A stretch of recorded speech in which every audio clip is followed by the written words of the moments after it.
สบายดีสวัสดีครับพี่น้องชาวลาวครับวันนี้อยู่กับผมเจษฎาเช่นเคยกับการวิเคราะห์ฟุตบอลทุกวันละ3คู่ทางหน้าเพจแห่งนี้นะครับดังนั้นเจอกันแล้วอย่าลืมกดไลค์กดแชร์ให้ไอเจก่อนเลยก็แล้วกันนะครับมาถึงค่ำคืนวันพุธกลางสัปดาห์ครับต้องยอมรับว่าฟุตบอลน้อยจริงๆนะครับก็จะเริ่มเข้าสู่บรรยากาศของโปรแกรมทีมชาติสุดสัปดาห์นี้ครับผมก็เลือกเอา3คู่มาฝากพี่น้องชาวลาวเหมือนเดิมครับแต่เริ่มที่คู่แรกเวลาตี 1 ตรงนะครับฟุตบอลกระชับมิตรทีมชาติ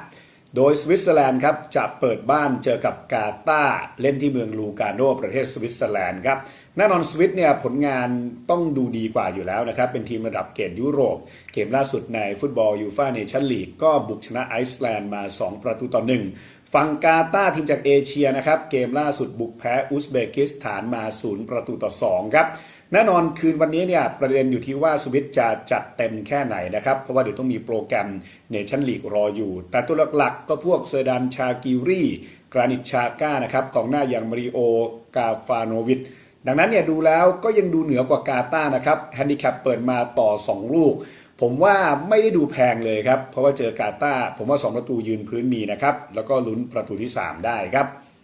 คู่ต่อมาไปที่เวลาตี 2:45 นะครับฟุตบอล EFL Trophy ของอังกฤษนอตเคานตี้อันดับ22จากลีก2ครับเปิดบ้านเจอกับดอนคาสเตอร์อันดับ10จากลีก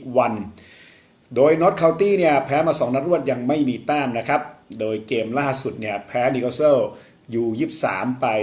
0-2ครับในขณะที่ดอนคาสเตอร์เองชนะ1แพ้1ก็